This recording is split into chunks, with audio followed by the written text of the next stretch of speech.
Oke, halo semuanya. Jadi di sini gue mau menjelaskan salah satu indikator yang biasa gue gunain untuk membaca pergerakan dari passive participants atau limit order ya yang sudah kejemput gitu. Itu juga salah satu indikator yang gue pakai buat menentukan bias gitu. Nama indikatornya adalah order book depth. Jadi order book depth ini bisa kalian lihat di CoinEng. Gue udah cek itu gratis, cuman di sini gue pakai Trading Light. Trading Light ini berbayar. Oke, jadi kita langsung saja ke Trading Light.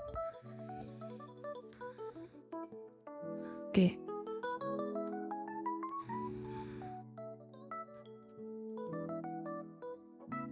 Jadi namanya kalau di CoinEng itu order book depth. Oke, mungkin nanti gue akan sertakan SS-nya aja. Settingannya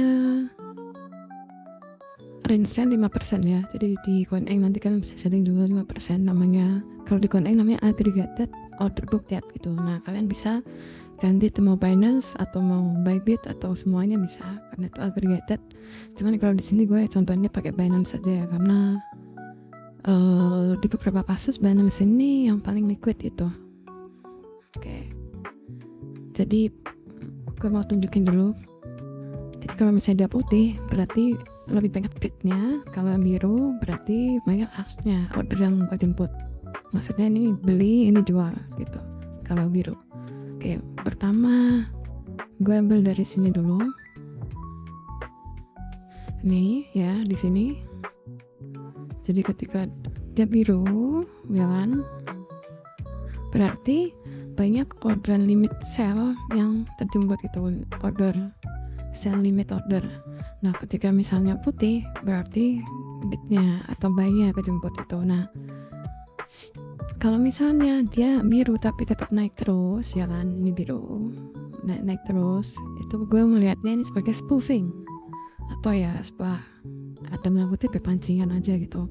Jadi ketika dia putih, ini dua putih dan dia sensitif, dalam artian ketika udah muncul putih dikit dan dia harga langsung bereaksi, berarti dia cukup harga respect dengan order book depth yang putih ini. Berarti kita bisa lihat juga setelahnya ada kemungkinan probabilitas demikian gitu sampai proven otherwise. Nah, contohnya lagi di sini, di sini, di sini, di sini. Nah, ini udah mulai kurang sensitif ya, meskipun ya dapat dip juga. Dan di sini ya ini lumayan juga, terus naik. Nah, dan berakhir dengan kayak gini. Nah, ini udah kurang sensitif dalam artian ketika ini putih atau ke arah bid, tapi harga ya nggak selalu merepresentasikan itu sudah bottom gitu. Makanya gue nyebutnya ini ya ketika udah seperti ini, gue udah jarang pakai ini lagi. Cuman kita masih bisa pakai ini untuk menentukan bias. Maksudnya menentukan bias itu gimana? Oke. Misalnya kalian punya POI, misalnya di sini ya, kita balik ke sini. Misalnya kita kalian punya POI di area ini. Punya POI di area ini. Terus kalian lihat nih, ketika harga ke bawah sini, nah ketika kalian mau long ya kan, mau beli itu order booknya lagi di biru atau di putih gitu. Ketika dia lagi di putih, nah kita bisa cari entry triggernya gitu untuk beli. Nah, contohnya udah gue siapin di sini. Contohnya ini gue replay ke sini. Kita pakai candle 1 jam ya. Gue tarik fixed range volume profile dari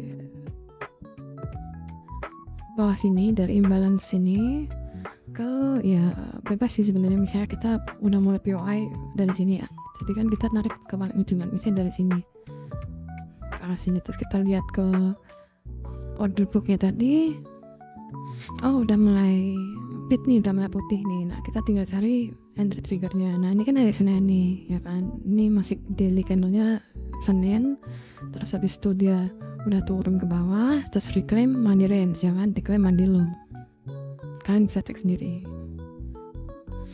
Nah, kita geser lagi ke bottom, ke sini.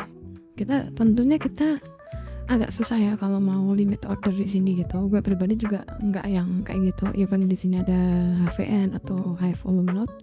Cuman gue pribadi lebih suka buy on strength, dalam artian ketika dia udah diklaim di range, terus ke bawah sini, ya terus dia naik, ya kan.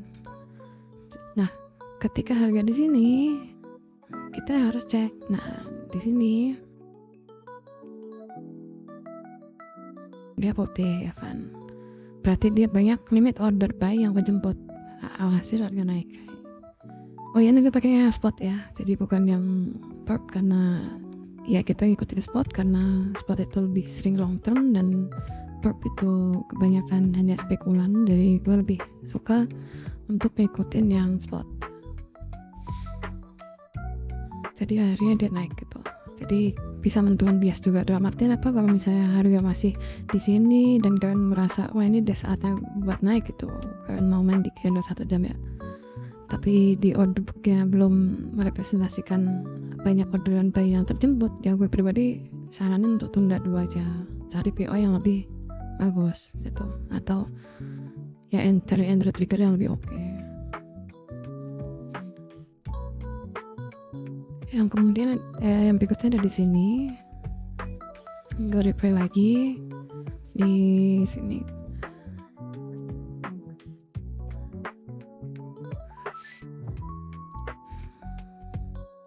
Nah, itu harga di sini ya, harga di sini dan direpresentasikan oleh order book yang ke arah bid, ya kan. Tuh, tadi kan 4 jam di order trading rate, di sini kan 1 jam. Ada deviasi di sini.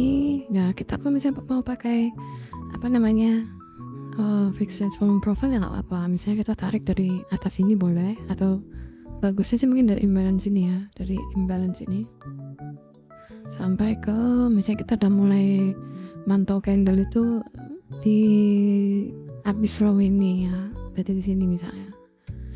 Nah, berarti kelihatan kalau misalnya di sini ada deviasi dan deviasi di monthly open. Monthly opennya di sini tanggal 1 Desember ya, di area sini lah deviasi. Dan ketika dia udah retest gini, kita bisa start entry trigger ya. Nah, di video ini kita nggak membicarakan soal entry trigger ya, karena gue udah sering banget bahas soal entry trigger. Jadi ini gue mau membahas bagaimana kalian menentukan bias menggunakan order book depth. Udah ya. Nah, yang jadi susah ketika udah masuk di fase-fase ini, ketika harga udah nggak sensitif lagi terhadap satu atau dua arah, satu arah tertentu. Karena di sini kan gue udah bilang ya, harga sensitif ke yang buy, ya kan. Jadi misalnya sekalinya ada yang sekalinya ada yang limit order buy terjemput, harga naik gitu. Di sini, ya kan, sini. Terus di sini, di sini.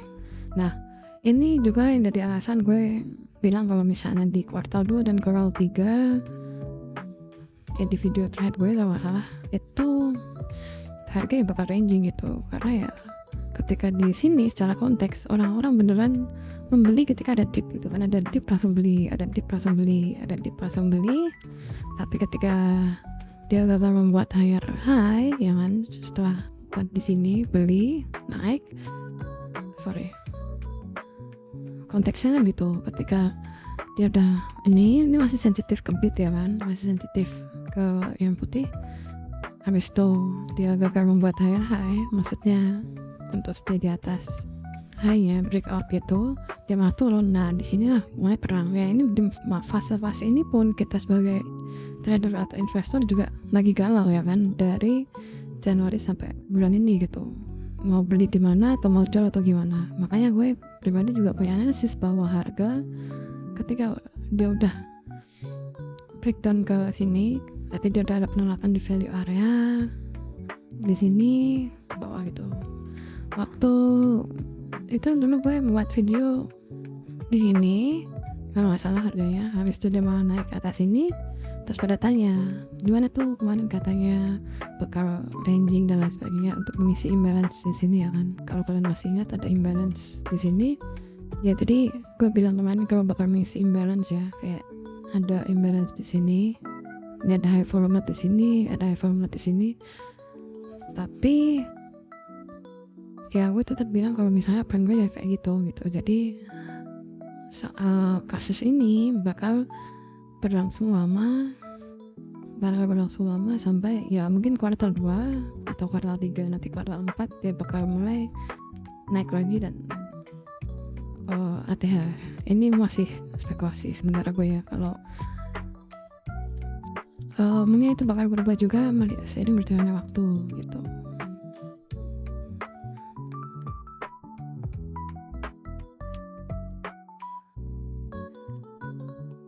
Oke, paham ya teman-teman. Jadi kalau misalnya kita lihat konteks,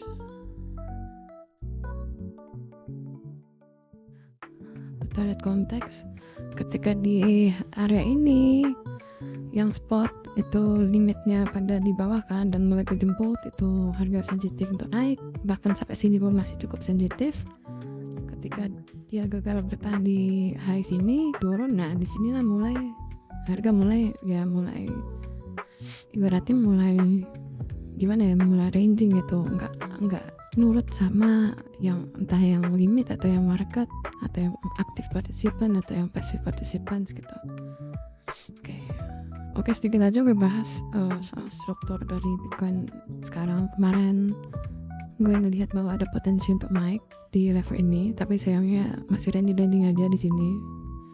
Dan gue kalau misalnya udah seperti ini, gue pribadi juga jadi malas gitu. Gue masih tunggu trigger ya, mungkin ini bakal taken dulu kayak gini.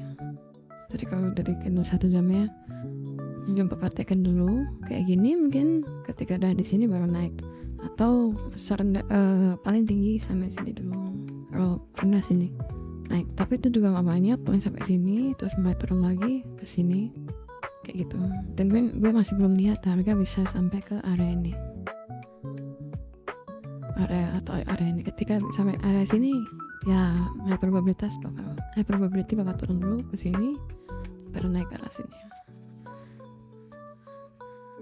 Jadi kalau misalnya kalian mau entry di level ini, ya gue selalu saranin buat tunggu konfirmasi gitu. Misalnya kalau masih kalian mau entry short ya tunggu breakout, jangan berarti di level ini breakout baru entry. Kalau misalnya kalian mau ngebet ya tunggu buy on strength, ada deviasi terus naik breakout sebagai konfirmasi, SL plus di sini naik ke arah sini. Ingat ya, kalau kalian mau long, kalian harus punya parameter kondisinya. Misalnya gue mau long kalau misalnya berapa, dan begitu juga kalau short. Gue hanya mau short kalau harga berapa dan lain sebagainya. Jadi jangan sembarangan asal kayak ini udah kelihatan murah nih gitu atau gimana. Ya sebenarnya tugas kita sebagai trader itu menganalisis apakah sekarang harga ini sudah terlihat murah atau masih mahal. Cuman kan kita perlu tahu juga kan parameter murah dan mahal itu gimana. Kalau misalnya kita pakai range dari sini sampai sini, ini ada di tengah-tengah, jadi gue masih nggak merasa ini mahal atau murah. Cuman kalau misalnya kita pakai range sampai kecil ini, ya ketika di bawah ini murah, ketika di atas ini mahal gitu. Dan orang yang berpartisipasi di range ini dan di range yang ini tentu adalah orang yang berbeda karakternya. Karena gue lebih suka swing ya, jadi gue lebih suka targeting sini, ada deviasi gini mungkin naik ke atas sini, konfirmasi di sini kayak gitu sih. Oke, cukup sekian aja videonya. Selamat hari Minggu. Kalau misalnya kalian ada pertanyaan, jangan sungkan buat mention gue bakal jawab via video atau via chat. Oke, thank you semuanya.